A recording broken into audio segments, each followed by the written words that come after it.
I'm Matt Hyde, a writer for AMC Outdoors.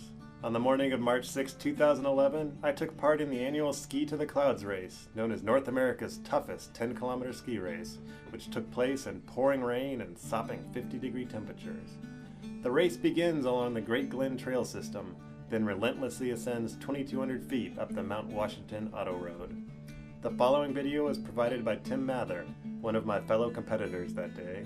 This is my perspective as an amateur racer on this grueling race. You stand with nearly 70 skiers at the starting line. The gun fires. The lead racers blast out and quickly disappear ahead. You follow their tracks through the first 4 kilometers, winding through the gentle terrain of Great Glen trails.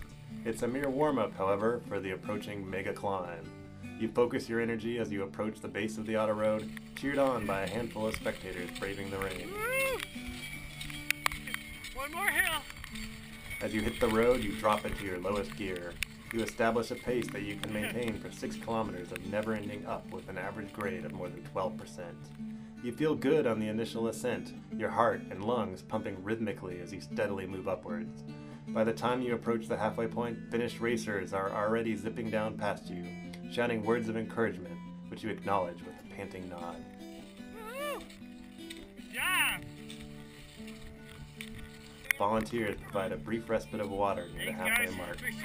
You continue uphill through unchanging scenery, a continuous blur of misty woods broken only by a stream of skiers returning downhill.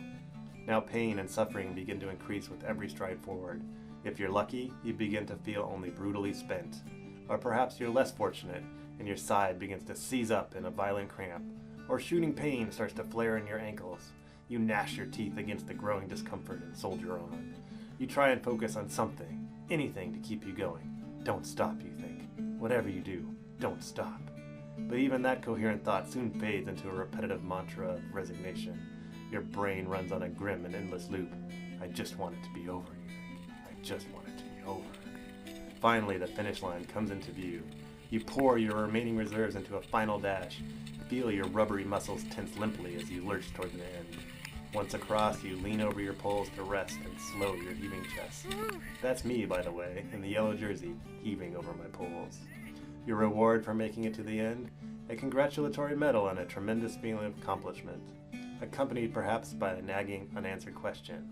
Why on earth did I think this was a good idea?